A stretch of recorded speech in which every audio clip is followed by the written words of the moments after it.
Hello. Hey, everybody. It's been a couple of weeks. My colleague here has taken some time off, which is good and great and good for health, hopefully.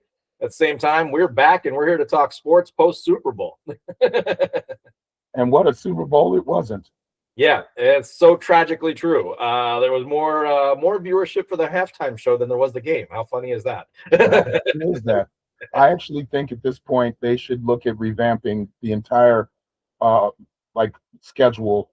And instead of it being 2 weeks and all of the hoopla, you're so tired after week one, they should just have it 1 week. Get rid of the all pro game. Just name the all pros, but all of that all-star flag football crap. I'm sorry, do people actually watch that? No, and that's the thing. Like, if anything, here's my suggestion: right after the conference championship games, the following week you have the Super Bowl, and you Yes. with that, and then the following week after that, you don't do an All-Star game. You do the NFL Honors Show, which I think is a great way to recognize the best talent in the league, and it's after the Super Bowl, after we really seen who actually was an MVP, because it wasn't Drake May. It wasn't Drake May. It proved out that having Matthew Stafford win the MVP probably made the most sense. Yep. Can't really defend New England. Josh Daniels, I'm sorry, you wet the bed in the biggest moments, and you got lucky to beat Denver because they didn't have their quarterback. And then you got to the Super Bowl. And here's the thing that I just can't believe I see coaches do this. When you're in the midst of competition, you make adjustments. It's sort of like what Bruce Lee said. You're like water. Water. You take the form of what you're in. Yes. You're in competition. You came up with this game plan for 2 weeks and it's not working. Do you stick with the game plan just because the other team's not scoring, or do you come up with something new? And they didn't come up with anything new until it was so late in the game, it didn't matter. And to that same point, that's exactly what I was about to say. Is you adjust to how the game is going. You come in with a game plan. You got out coached in the first half because Seattle pressed, and your pocket passer couldn't get the ball out worth a shit at all. You got to adjust and work the game, and you've got a backfield to work with, and you didn't do that either. So yeah, this one's on Josh McDaniel not making the adjustments, or your head coach and Vrabel. I don't know who was in charge, but they didn't adjust to what Seattle was doing. Seattle, great planning. You knew what they were coming in with. They're the most aggressive defense. So guess what? You should have been ready to adapt and make the moves. So yeah, this was a coaching failure, an operational failure. I mean, I hate to say it, but even the talent got exposed for the Patriots, or lack thereof. Lack thereof. Yeah. I think their defense sort of held their own pretty much, considering that Seattle had a high-powered offense. If you tell me in the first half, you tell me in the first half my team's going to hold the other offense to 12 points, shit, I'll take it. That's a game you should win. If all they're getting are field goals, your defense is doing enough. But when you lay an egg and you have 52 yards of total offense, come on now. I believe the stat of halftime was that Bad Bunny had more yardage. After the halftime, yeah, he did. He moved more and actually went up and down the field way more than New England did the entire game. Yes, sir. Less along the first half. And I give Seattle all the credit. I'm glad they didn't do what they normally do and just give a quarterback the MVP because he's the quarterback. I think that Kenny Walker, he showed what his value is. He controlled the game by himself, and pretty much most of Seattle's offense was through him. Hey, Kenny, we're going to pay you in Kansas City. Come on over. Yeah. For real, boy. We'd love to have you in Kansas City or in Chicago. Yeah, no, I think he's going to be a well-wanted commodity after that game. And the fact that, the guy's still young, and Seattle can't afford to keep him and Charbonnet together. So, it's going to be interesting to see how that plays out too. So good for him, Well, and I'll commend both teams. I'll commend New England for making such a turnaround to go from 4 or 5 wins last year to what they did this year. Kudos, Mike Vrabel. You deserve Coach of the Year. All of that stuff. They are a potential, perennial. They're young. They're a young team. They could do this next year as well. Yep. I think the cat's out of the box now as far as, New England doesn't suck. We got to play them differently. I give Seattle even more credit. Since that Russell Wilson trade, and getting rid of Pete Carroll, look at what they've made this team to be. And they aren't old. And they were smart enough to get rid of a cancer like DK Metcalf. What's that? 3 cancers. So you named the 2. What about that third one? Who's DK Metcalf. That's what I just said. DK Oh, yeah, Metcalf. sorry, yeah. But DK Metcalf, they got rid of him. They promoted Njigba up to where he should have been, Yep. and they had a better offense Yes. without DK Metcalf. Yep. So I commend them for what they've done. They had made the right coaching hire, and they have a team that's built to be this way. They could be the new Legion of Boom. Yes. And with their offense, they could be pretty much the next dynasty behind Kansas City. You had Njigba, you had Kupp. I mean, they're a loaded team. Oh, that's right. And Kupp. They got Cooper Kupp. They got Cooper Kupp. Cooper Kupp. Come on, man. This Cooper Kupp. And they had a guy that most people would probably consider a second-tier tight end, but was a dog. You know, he was a dog. Barner was killing them during the game. Yes. So, man, imagine if you had this. You had a parlay with didn't Barner scoring a touchdown and Kenny Walker being the MVP. Yep. You'd have made a lot of money. I almost hit a quad on Super Bowl Sunday. So I believe it was over 100 yards for Kenneth Walker, a touchdown for Darnold, and I think it was I had to get 3 catches out of Kupp, and I had to get 4 catches out of Stephon Diggs, unfortunately. And that Diggs didn't have anything. Nothing was coming his way. That's what cost me. Yeah. Yeah, as a matter of fact, if you'd have bet some of the overs on interceptions, you'd have made some money too. Yeah. No, there was good betting on the opposite side, so no question there. But no, like I said, very underwhelming game to say the least. Hats off to Seattle by far in a way, but I think both teams will be back contending next year. I think Seattle might be the prohibitive favorite, honestly, if they reload, which is just crazy. They've got money and speed. I mean, if they can somehow keep Kenneth Walker, good God, you got Well, and they got Charbonnet as well. That's what I'm saying. Yeah. So, I mean, you got a 2-headed monster, and frankly, that is the formula if you think about it. You know, that is the formula. Detroit should be doing that. I don't know what happened to them this year. I know what happened to them. They lost. Yeah. But they could be back again. I think the NFC at this pace right now, unless Kansas City somehow retools and snaps back to what they were, I think they're going to win the Super Bowl for the rest of this freaking decade. The AFC West is going to be brutal. I mean, that's the other thing to kind of talk about is, the Broncos had their moment, obviously their quarterback going down, they got an elite defense and they've got an offense that's building up too. And frankly, they're doing it with one hand strapped behind their back financially because they had to give up all that money for Russell Wilson and all the other crap that they got going on, so hats off to the Broncos. Chargers are resurgent because they're rebuilding their coaching program and everything else. Are they though? Are they? They've been here for a while.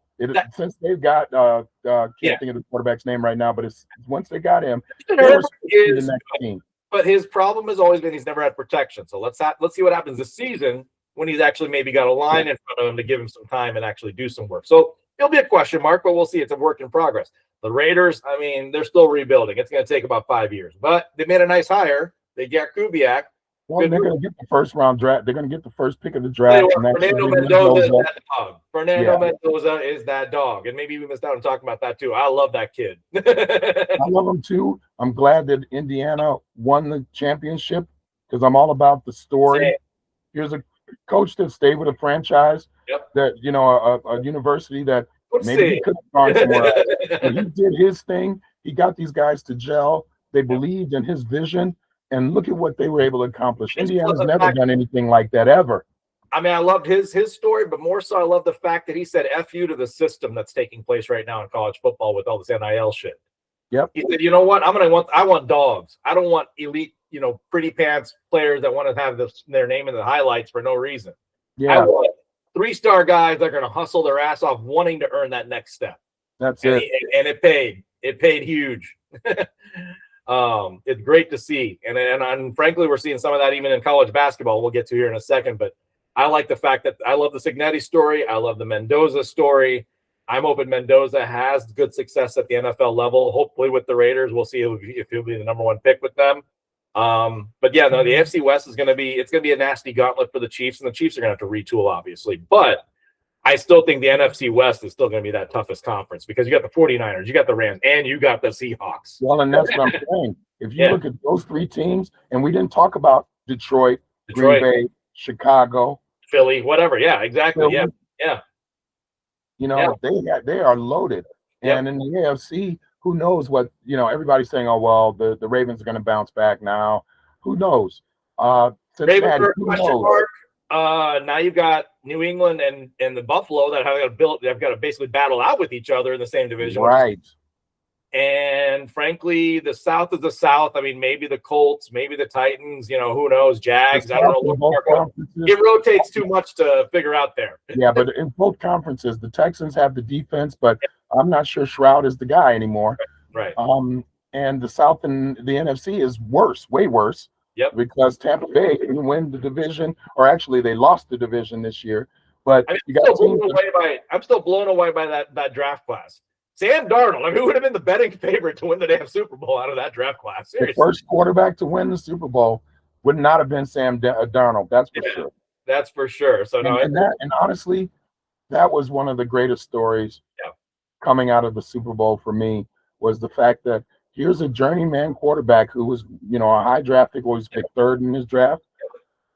And he went through a lot of trials and tribulations that many of those quarterbacks in those drafts went through. Yes. Baker went to Cleveland.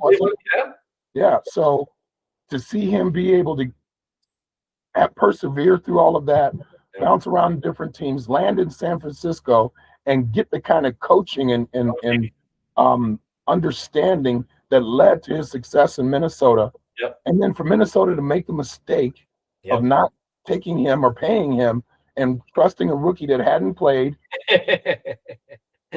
And yeah. I mean, that's a great story. Hey, Gino, why couldn't you do that in Seattle? Well, you know what though? Gino gets some credit. He's the only player in NFL history that's managed to get his coach fired in two different teams. Like in 1 year. Carroll. In 1 year. Carroll and Carroll. Exactly. Gotta love it. But no, there's great storylines all around. And then, of course, the greatest story in all of sports is the fact that Sam Darnold's grandfather is the Marlboro Man. How cool is that? Oh, I didn't know that. Okay, that's a new one. I didn't hear that. Yep.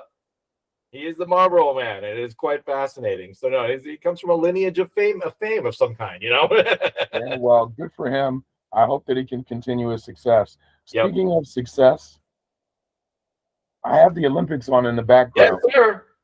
And the fact that Italy is second in the medal count right now, and I think if I look at this correctly, they may have the most medals. No, they have the most medals and the second most gold.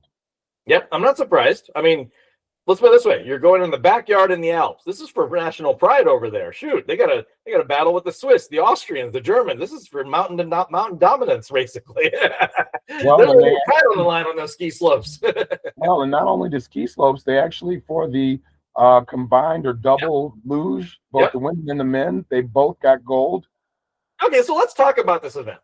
Double luge. I've always been confused. You got a dude on the bottom or a lady on the bottom, and you got a dude on the top. I don't get it. I don't know how you even came up with that idea. That sounds like some college prank thing that you see on Ridiculousness. And luckily, it's on the bottom can't see shit. No, he's like, that's all right. Drift me. You control on top. Well, usually you do control on top, but anyway. Luckily it's cold, because if it was warmer, you know what? The guy on top wouldn't feel as comfortable. Let's just say that. That's the one event I got question marks on. Seriously, if there's any event out there that I got question marks on, I just don't understand that one. Well, and the one that I just have trouble watching, even though they show a lot of it, is the biathlon, and now they got like some combined cross skiing, cross country. They used to call it cross country skiing. I don't think they call it now. Yep. Just having a hard time with watching that. It's just like, the joke that we have in our house is the Africans and specifically the Kenyans and such. They're so good because they have to go run and get their food, right? They have to run 26 miles to go get their food and come back. So that's why they're good in the cross country events in the summer. In the winter though, you got these these other nations, Norway and such, have to do the same thing. Sweden, they have to sit and ski to get to civilization to get their food, and that's why they're good at that sport. I'm gonna throw the opposite in here though. So this year, it hasn't been on yet, but I think it's on this weekend, and I'm gonna be tuned in like crazy to it. Is bobsledding? Jamaicans they're actually favored. They are actually favored to medal because during the what they call the World Cup series or whatever leading up to the Olympics, they were a top 3 team. At one point, they're on top of the World Cup standings for bobsledding this year. Think about that. But listen to the pedigree. One of the guys of the 4 ran on the relay with Usain Bolt. So we're using the movie narrative here in real life. You know, this is coming that's true. A whole different thing. There's no control like the fans have running. But where I'm going with this, okay, you just mentioned a great analogy. Okay, so Kenyans train in Mount Kilimanjaro and all the other high altitude that is in Kenya, and they build up this nice lung capacity and everything else. And frankly, they even go in cold areas and run, from what I understand. Why can't we just give them a pair of skis and do this thing on the Nordic side, dude? I'm telling you, these brothers could probably break their record. Possibly, but they're closer to the equator, and I'm sorry, you get it. Not used to dealing with the cold. Kilimanjaro is a snow-capped mountain, dude. Just keep that in mind. You're talking up there, though. Down here, it's not that. It's up there. Yeah, but what I'm saying is lung capacity is lung capacity. These brothers, you put them in a freezer for maybe 6 months. I'm telling you, they could beat the Nordic. Well, I would like to see the Jamaicans do well, but in my mind, I keep having this thought. Like, what do they do? They're in the Olympic Village. What do they do? All of the bobsledders came in, got together. They got them all high with some good weed, and then they go out and race against them and whoop their ass because they have a bigger tolerance. Snoop Dogg's hanging out with them. I mean, come on. Come on. Well, sorry, but Snoop Dogg got rejected because he tried to go Snoop Lion and thought he was Rastafari. They're like, look, Rastafari is something totally different. Just doesn't make it Rastafari. And they're Jamaican level. Yeah. So they, and Snoop, I give Snoop all the credit because he's doing all of these interviews, and glasses. Here's a guy who grew up in Long Beach, and he was a thug. Murder was the case. You remember that? And for him to now be a global icon, to where he's been in the Olympics, everybody wants him on every show. Speaks volumes to me about who he is as a person. So Snoop, hats off to you. Anytime you come to Chicago, I'll smoke a joint with you. What the hell? He was out last night. I don't know if you saw the speed skating event. That was actually fun to watch yesterday. I like speed skating. One of my favorites. The kid's name that won the gold, but I mean, he broke the Olympic record for the U.S., which was amazing. The battle between him and the guy that it was in his same heat, the other guy from the Netherlands, that was a hell of a match to watch. That was pretty cool. It reminded me of like Apollo Antonono now almost 20 years ago. Yeah, no, is it really been that long? It's been a long time. I don't want to say 20, but it's been a long time, right? And it was pretty cool to watch speed skating at that level. Well, how about Jake Paul being in the stands? Somebody should have punched him in the face. But his girlfriend won a gold, man. His girlfriend won a gold, and I think she's from the Netherlands as well. Jutta, her last name, yeah. Yeah, and I tell you what, she's a pretty son or something. Damn hot, yeah. Oh my God, I took off the little thing, and I was like, "Holy shit!" What's off? That's what Tiger Woods was looking at when he first got married. Yeah, right. Exactly. Exactly. Now, bad news, Lindsey Vonn. I get it, and here's my problem with this whole story. I get she's the most decorated person in that event. I get all the history, and I get all of that. But I'm sorry, you set up someone to fail, science, and everybody else that was behind her. I'm sorry, you don't put somebody with an 85% tear in their ACL on a mountain where you're going 80 miles an hour and expect her to even complete the task, because it's hard enough to do it with full ligaments. Exactly, being fully healthy. Well, and the other thing that I don't like, and this happens a lot, is Lindsey was going back, and I don't fault her for wanting to do that. She deserves that. Guts and glory. It was like everything was focused on her and not on the other competitors who were actually the ones who were winning. Between Breezy Johnson, baby, Breezy Weezy. Breezy, go do it. Unfortunately, the best skier underperformed in the Super G, and they didn't win the combined event. Yep. It was different. Yeah, but yes, Schifrin.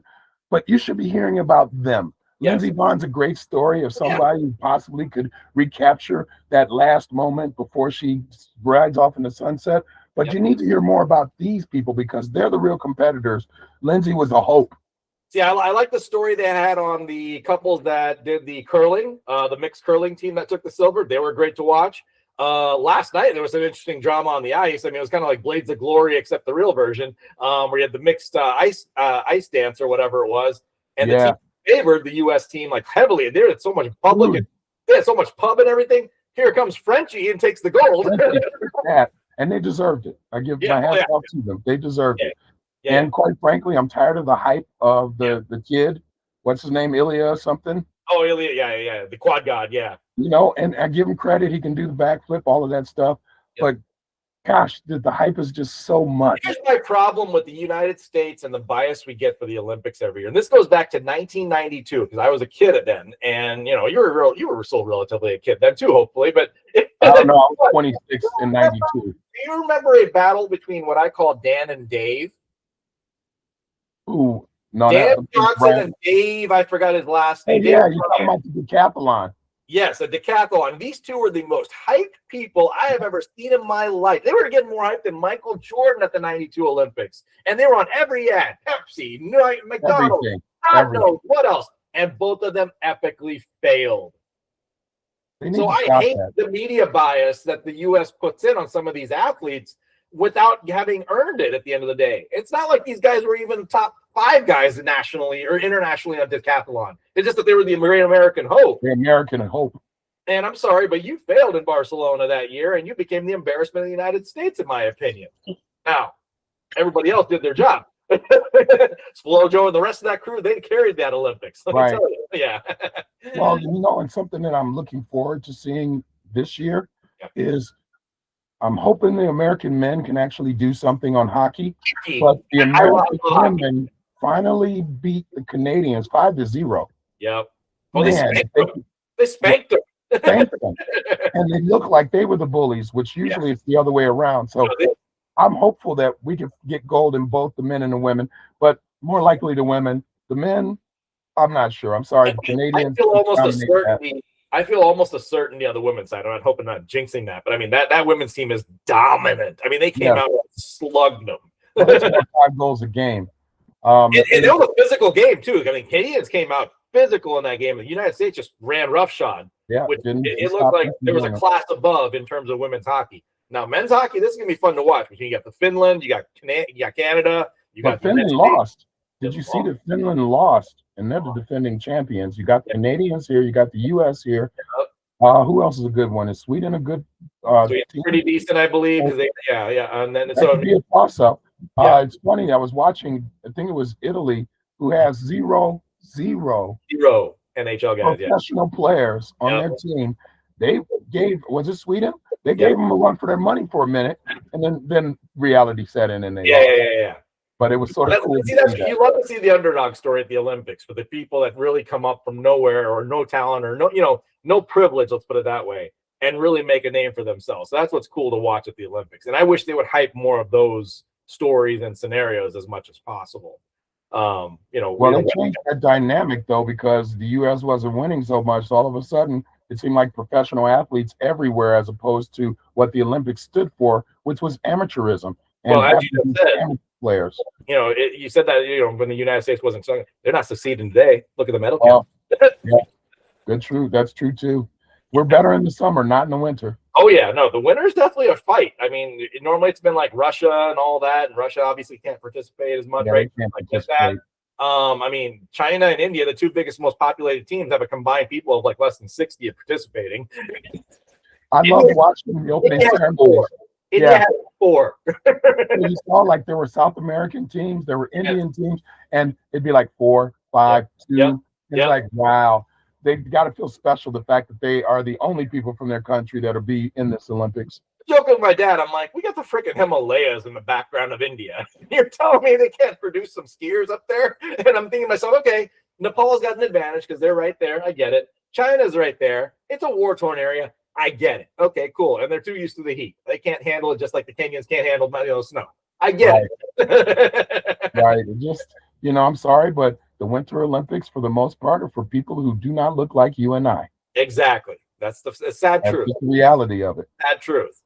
But no, like I said, I like seeing the underdog story. I would love to see the Jamaicans medal in the bobsled. I'd love to see that.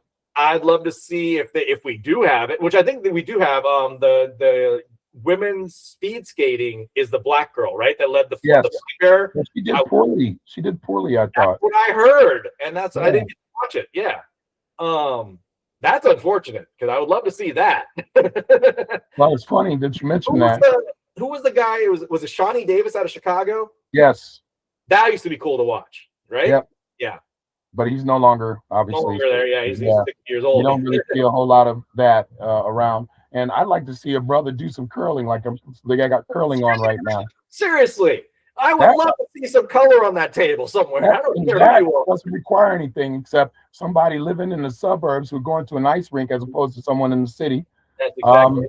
So you probably need that. And again, if you really think about these winter sports, and I'm just going to keep it real, the reason why America is much better in the summer than the winter is the summer sports are sports that people like you and I play because we didn't have the money. So all you needed was a ball and some gym shoes. Yep. How are you going to be a hockey player? You got to buy the equipment. And I used to skate. You know, we used to have the CCMs and all of that. You know how much those things cost? Oh, I know. How much they cost now, you know? So same with tennis, except tennis is a summer sport, but you got to buy those things. You got to buy in the way, and you can't afford that. So what are we great at? We're great at track and field. We're great at basketball. We're great at baseball. We're great track at and field. Only go find a track. Basketball, all you need is a ball. Football, still a little bit of money because you got to get the equipment and all that, but you know it's there. Totally different story, and you don't even need equipment to start playing football. You just need a ball. That's how you start. You don't play with pads. You play without pads. So again, I think all of those sports, and that's why we are more dominant in the summer, is because you have people who don't have the means who are able to play these different sports. There is not a sport in the Winter Olympics, snowboarding, skiing, skating, all of those things require you to purchase something that costs real money that people who can't afford that are not going to spend money on. And you do have the rare story that where you might have someone who did it, but it's few and far between. Yep. So that's why everybody's blonde-haired and blue-eyed who's winning right now or whatever, because you know that's a whole different thing. Well, they showed a map just of the United States competitors. I think we represent 38 states. There's certain states that don't even have people that are qualified or whatever, but most of them came from Minnesota, Utah, Colorado, and again, think about some of the biases there too. I mean, Minnesota, okay, everybody plays hockey there from age one, so it's a white people sport. It is what it is. Hey, even black people play hockey in Minnesota. Hey, fun fact: the first African American ever to get a gold from the United States in the Winter Olympics is Jerome McGinley. Really? Yes. Remember he used to play for the Calgary Flames? That is exactly it. Yep. Jerome.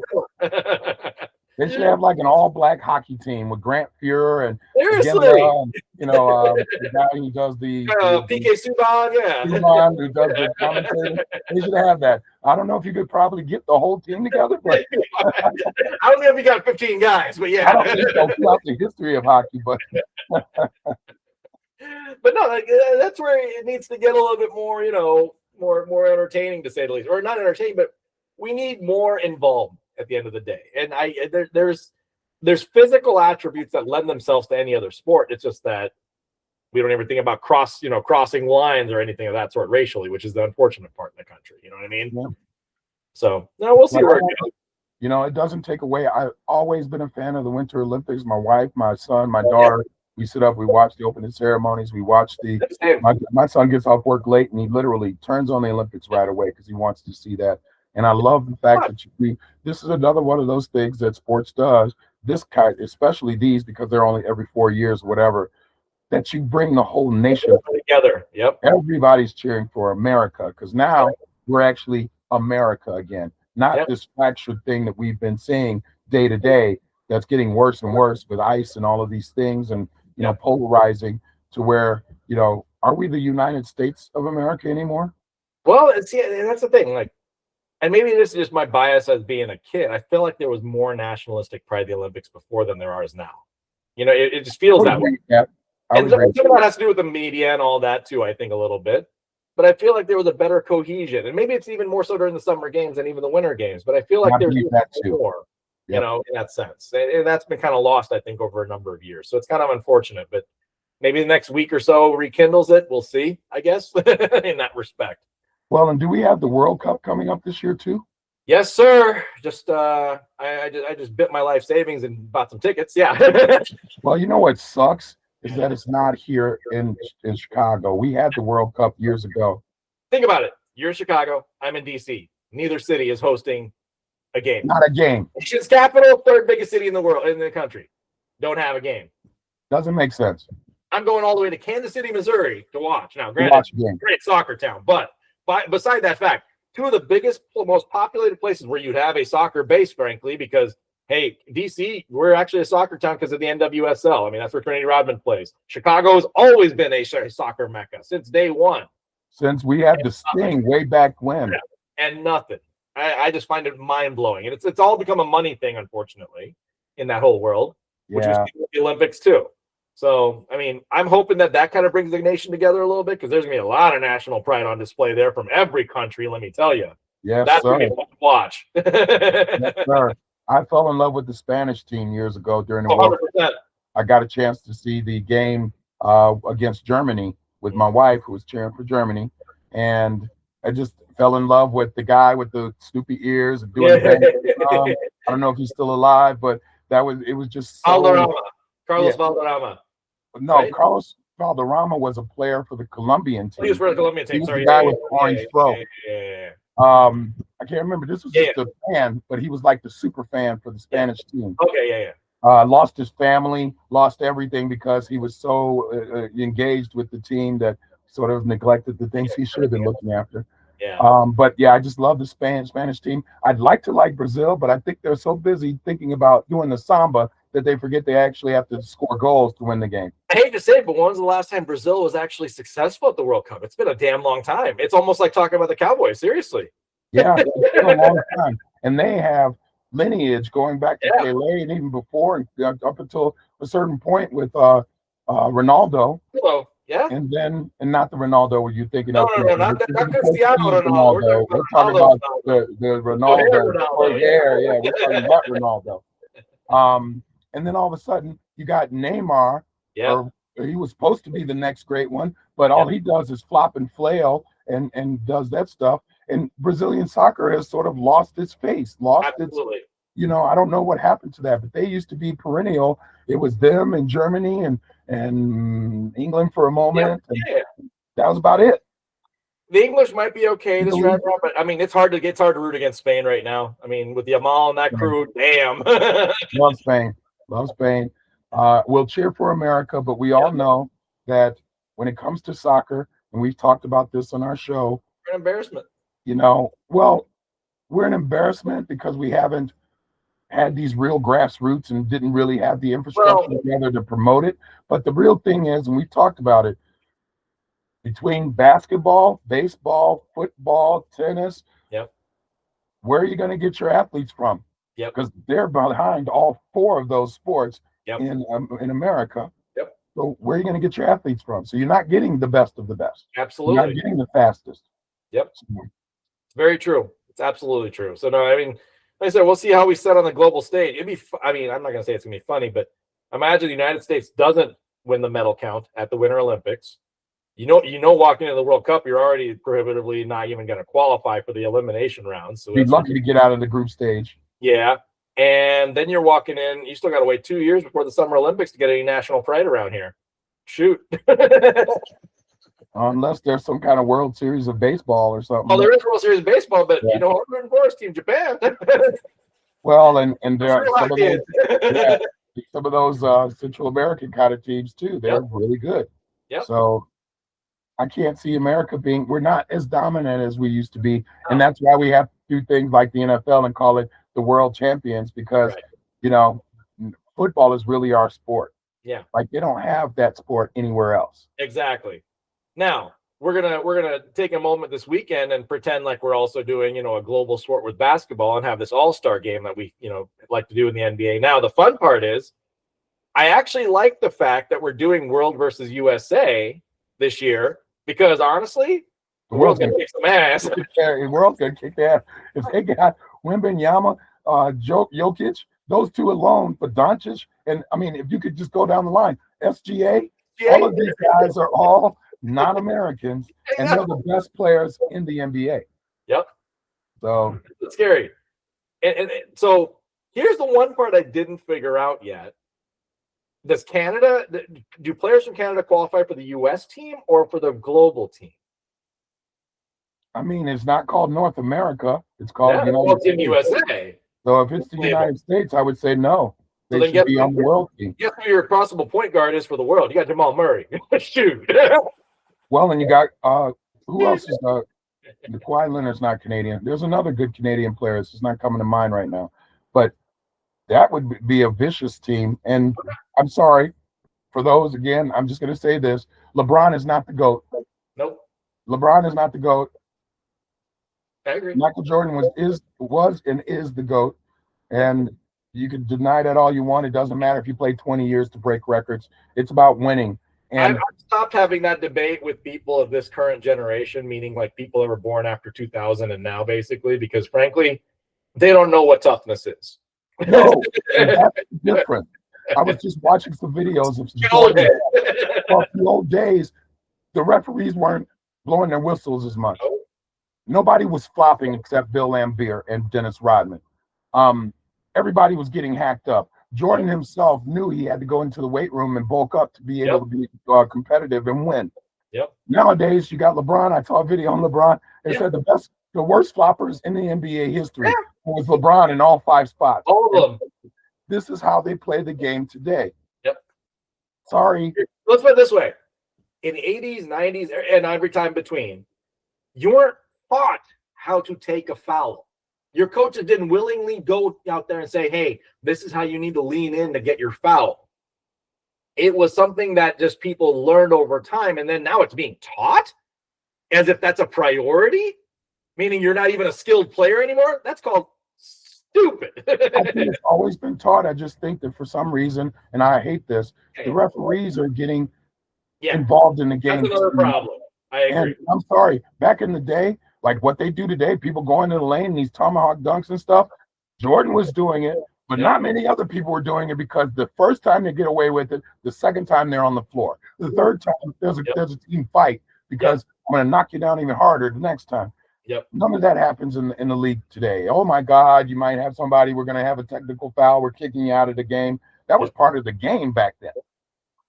And this is why the world will kill the United States, because who's in the United States? You got LeBron and KD and who else? Oh, I forgot to mention Giannis is not American either. Yeah, I was gonna say. Well, that's the reason I say, like, we didn't even mention Giannis in the first 4, and I mentioned, somebody's got to play points, so that's the reason I brought in Jamal Murray. But then you got Giannis on the bench. I mean, come on.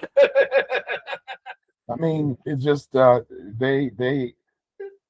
league has changed so much, and I'm glad it did, because there were so many great players, and we've talked about Petrovic. I think he could have been the white Michael. Robin would have been unbelievable. Robin was the motherfucking man. Yep. All of these players are great, and I just think it makes the league greater. What I also think it should be doing is we need to get away from this pampering these kids, and these kids need to learn how to really play basketball again, and develop a backbone and some toughness. I tuned in very briefly yesterday, just flipping channels over to, I think it was the Spurs and Warriors game. In order that I wouldn't watch regular season for life of me, but here's Wemby. Here's Wemby with the ball. That dude is box office. I'm sorry, this dude goes in, sees penetration, sees a double down coming on him, and because he's already at 10 feet, when he releases the damn ball, ain't nobody stopping them. And even then, this dude's doing fadeaways, and you can't reach him on a fadeaway. He's blocking his shot. And again, he's in the rim all day. So basically, he's thrown up by the rim. He's getting rebounds. He plays killer defense. He is going to be the face of the NBA in a couple years. It's not Ant-Man. It's not Ant-Man. Yeah. No, I mean, and I love Ant-Man. I love the kid's grit. He reminds me more of like an old, like 80s, 90s type basketball player, Ant-Man does, because he's got that kind of game, but he's never going to get the respect for it, especially with the team that he's got and everything else. The team that and the era that he's in right now. I mean, you can't stop Jokic. You can't stop Wemby. You can't stop Giannis. You can't. None of those. Heck, they can't even stop Luka when he's healthy. Luka when he's on fire. Yeah. So it's mind blowing. But I'm actually rooting for the world. I'm all USA. Don't get me wrong, Yeah. but I think it would prove a point Yes. about where basketball has come from a transition standpoint, and show the league and the world that everybody can play basketball. It's not just Americans, because that used to be the thing, right? And don't get me wrong, Absolutely. up until maybe the last 10, 15 years, 20 years, we had those kind of guys, and don't go back into the 80s and 90s with the Birds and Magics and such. Yep. Because they were just better than everybody else. I don't care where they were in the world. Yep. But today, the game is totally different. No, it's like I said, it's funny that the United States has lost its global dominance on almost everything that it's not global, basicking. So, like you said, football is an American sport. Ain't nobody else playing around the world. They don't really care. It is what it is. But everything else that's global, we suck. Think about it. We sucked in tennis since the old days. Yeah, it's been 20 years. And the women are better than the men. The women are coming up. Yeah, the women are coming up. I'll give it credit. Yep. But even then, the grit and the fire out of one individual out of Europe is still tougher than most like 5 American women right now. I totally agree. Yeah. And I'm just going to the individual sports. Golf. Yep. Golf's global game. We got Scheffler. And then what? And then what? Exactly. Yep. Most of the best players are not American. Yep. If we go to the actual, what else do we have? So that's tennis, that's golf. Cricket's an American sport for the first place, but so right now there's something called a T20 going on in the cricket world globally. It's a big deal because the same 2 or 3 teams are still dominant: South Africa, India, Pakistan, and that kind of thing. But the one year the United States hosted the World Cup, which was last year, they actually did well. They had a little flash in the pan, but you know who 8 of those 9 members of that team were? They're all brown. There you go. So we had to go global to make that count, That's what Brown can do for you. Yes, sir. Sorry. Yes. That's what an IT software engineer on a pitching mound can do for you. Oracle. That dude's a dog. But needless to say, again, global game, not participating, fine. Okay, volleyball. Let's go back to the last Olympics. Who's dominating that? South America and, honestly, Eastern Europe for the most part. And Italy and, teams like that. It wasn't the United States. Karch Kiraly, where are you? Aren't you? Yeah, where is Karch? Exactly. He's a coach, isn't he?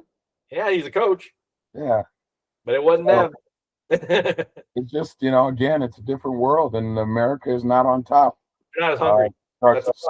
There's something called complacency that develops in sport. That's something a coach taught me a long time ago. And I feel like as a country, we become complacent because we've always been on that top perch for quite some time.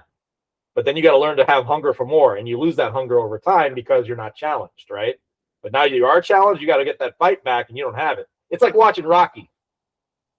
Similar concept. I liked the first couple. After a while, I got tired of Rocky. Yeah. But here's part of it, and I agree with you. I think this, on top of that, going back to some of the things we were just talking about, we grew up with grit. Yes. Okay, maybe we didn't walk 5 miles to school. Those were all exaggerations.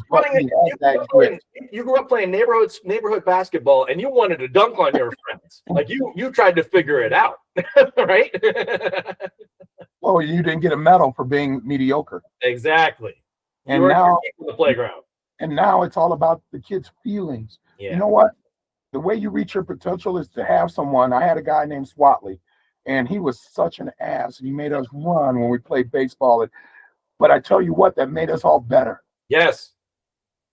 He wasn't nice. He didn't cater to our feelings. Yeah. He was trying to get us to reach our potential by making us grit and grind things out. They don't do that anymore. Oh my God, Johnny, are your feelings okay? Oh, well, you don't feel like doing that. You bring up the perfect thing. And this is where I say, like, I even tell this to my own kids. I'm like, the only way you become the greatest is if you overcome your feelings. That's it. That's exactly it. Isn't it? I mean, think about it. No one who's great didn't have to persevere. You had to go through something. You had to overcome something to be great. If you are going to be stopped by the fears and your own limitations, then this is the level you will reach. You're at. You'll never exceed. Exactly. Never. Think about it. A person's running a mile, you run out of breath. Okay, the next time you come around, you want to beat your time. That's right. Right? That's right. You push yourself. You push your body to its limits. And you keep overcoming and overcoming. You overcome those feelings, to make it happen. That's the only way you reach your potential. Yep. And we don't do that anymore. We coddle kids. Kids have a voice. And don't get me wrong, maybe some of the things we did back in the past weren't the best things to do, Yeah. but we've done the 180, and that isn't the best thing either, because now the kids are more about the emotions Yep. and not about the idea of success and what it takes to be successful. 100%. They just want to be successful because they walked into the room. I'm going to give a very controversial take right now on where this is a perfect example. And frankly, I don't mind taking the heat for it if it ever does come to it. Naomi Osaka.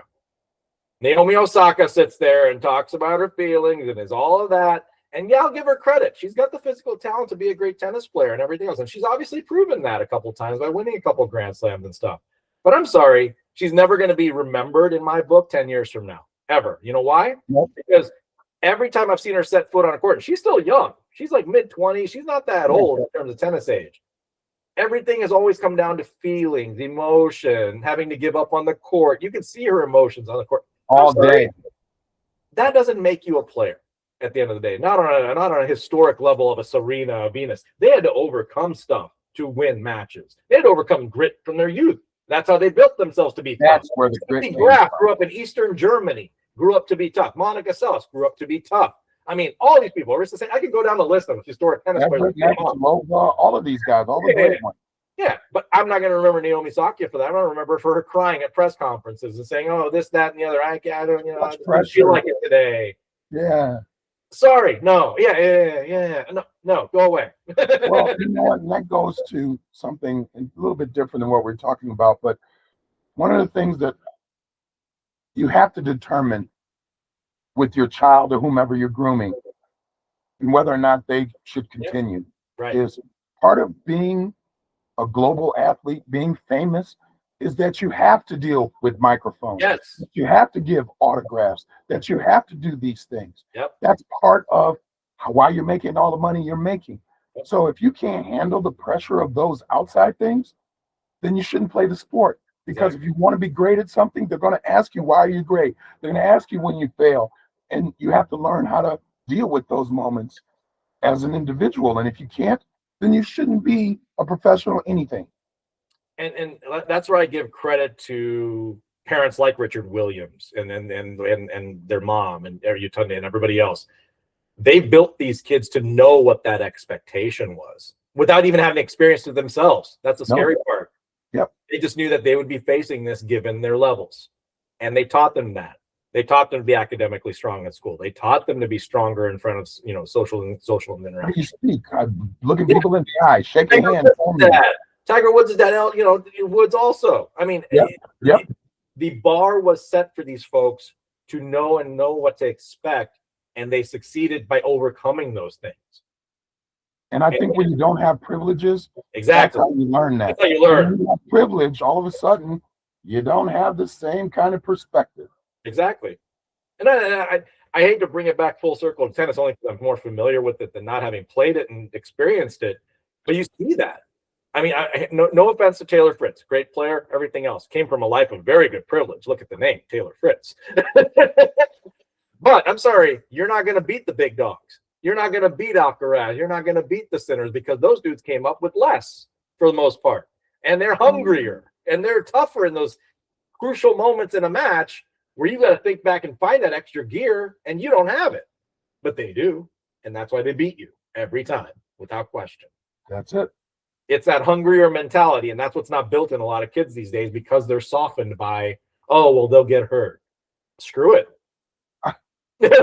Something I just want to touch on that. Yeah. I am so tired of hearing. I get concerned. Yeah. But don't play the sport. Yep. Don't change the sport to fit what you want. You're old, exactly. Yes, that's my biggest Because problem. football is becoming flag football. Yep. Boxing, I'm waiting for them to make them box with pillows. Pillow. Oh my God, MMA is so brutal. Yes, it is. Doesn't mean you have to watch it or play it. Yep. But it's still a sport, and the brutality of the sport goes back to the Roman Colosseum. So, and that was entertainment back then. Yes. So leave the sports alone. Yep. Stop trying to change it into what you want it to be because you're fearful of injuries and this and that. Don't have your kid play the sport. Yep. You don't have to watch the sport. I like my dad still referees college tennis, as I mentioned before, and they've dumbed down and simplified college tennis to where it's still 2 out of 3 sets, where your third set's a super breaker. They don't play a full set anymore. So you're telling me, okay, in the United States in college, that's the scoring now, right? Regardless of men or women, by the way. Right. Pro circuit, you're playing full-blown matches and everything else, and these people don't have the endurance to last. Gee, I wonder why. Because you pussyfooted the sport. Well, and another thing that I think to me is part of that, and we talked about this last time.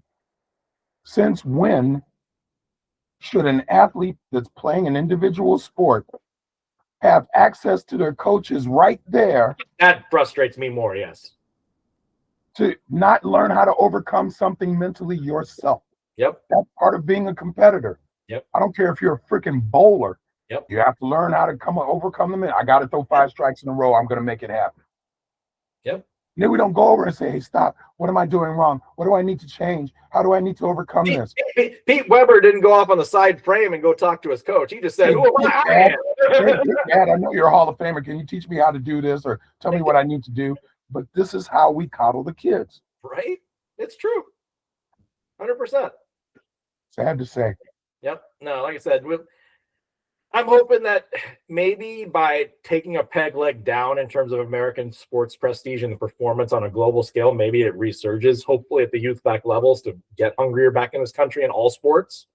But only time's going to tell. At this point, I see the global stage taking over many sports outside of football for a long time going forward. Yeah, I definitely see that. Hopefully there will be a response like, hey, what are we doing wrong? We need to reevaluate what we're doing to make, the structure that we have in place to get the most out of these kids. Yep. I mean, think about this.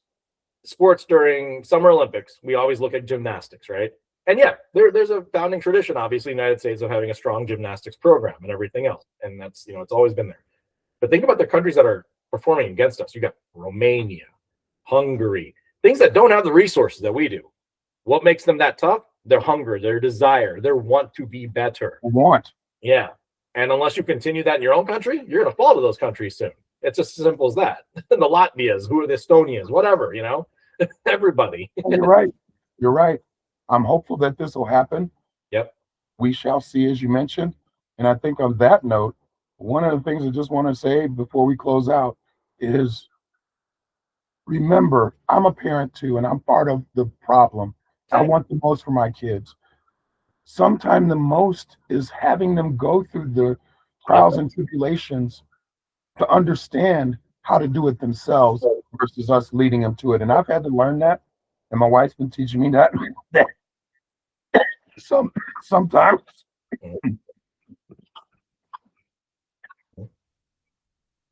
My apologies, everybody. Take a second. The fact that I said my wife's teaching me that, it made me. But we have to have them learn how to stand on their own. Yep. If we teach them that, that is the greatest gift we can give them. I know we all as parents want to give our kids more than what we had, right? Especially if you didn't have much. But giving them too much isn't good either. It's a morbid thought to think, but at some point in your life as a parent, a grandparent, you won't be around. And at some point, these folks are going to have to stand on their own 2 feet. And the best you can do is teach them and give them that full imparting way. But you also have to give them that independence and right to be able to freely think and decide that for themselves. And there's a fine line. Yeah, there's a fine line. It's not little Junior at 5 years old swearing at the parents and you saying, oh, well, it's little Johnny. No, that's when you whoop his ass and you teach him discipline and you teach him respect for himself as well as others. And then you're giving him more room to grow, as opposed to, well, let's make sure that Johnny doesn't cry. Sometimes kids have to cry. Exactly. There has to be like the way I see it is, regardless of what you do, whether it's sport or not, academics, whatever, you got to go through a pain point to overcome. It's the only way you get better. So true. That's the only way it works. That's so true. Think about the very fundamentals of being able to learn to walk when you're a kid. You got to fall before you run. Wow. Hit your head on the floor a couple of times. Yeah. And if you don't do that, you ain't going to learn to overcome anything in your life. Simple as that. And it's funny you mentioned that. I'll put another example using the kid. How about the kid that falls down and turns around because they're so used to you going, "Oh my God," Mommy, they see daddy. your reaction, Yeah. and they react off of that as opposed to learning how to deal with it in the moment. Oh, it really didn't hurt. Well, it Yep. must have hurt because look at my parents' reactions. Yep.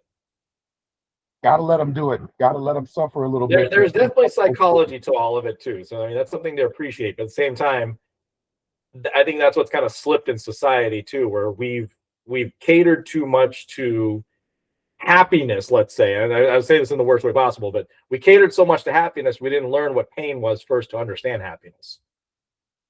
Because they're cousins. Yeah, exactly. Pain, pleasure, happiness, sadness, all of those things, they're related. And Yep. you have to learn one in order to experience the other. Exactly. So no, it's definitely up there. So no, it's food for thought is what we're going to leave our folks with today. But no, like I said, sports have come full circle in recent weeks. We had the Super Bowl and everything else. We're getting into the Olympic season and all that. College basketball is right around the corner, and frankly, it's picking up quite a bit. I'd love to pick up on that next time because college basketball is the opposite of college football. Yes, NIL is there, but this year there's actually a good story where I don't think NIL is winning the day, thankfully, in college basketball. We're actually seeing good competition. I'd like to see the competition. I'd like to see some seeds below 1 and 2 actually make it deep into the tournament, if not the Final Four or further. I think it just creates more excitement. Absolutely. It creates much more of a buzz than having chalk be the theme of the day. Yep, absolutely. Yep, we shall see. Well, on that note, you mentioned 1991 or 92. I think you said 92. Yes. In 1991, I got married.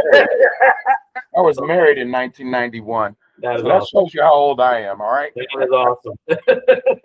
you had a couple references in your watch. Yeah, Bruce Lee. Bruce Lee. I love my Van Gogh paintings. Yep. That's Klimt on the side there, an Austrian artist. I forget the name of that one. And then last but not least, the sports memorabilia. My Jordan Muhammad Ali wall. Yes, sir. Gotta have it. Pretty cool. Pretty cool. But no, on that note, we'll be back to talking about more greatness next week. And you know what? Every day, try to be great. Yes. And try to promote greatness in others around you. Yep, 100%. That's exactly what it should be. Absolutely. On that note, my partner, we'll be back. Peace out, everyone. Peace out. Be well.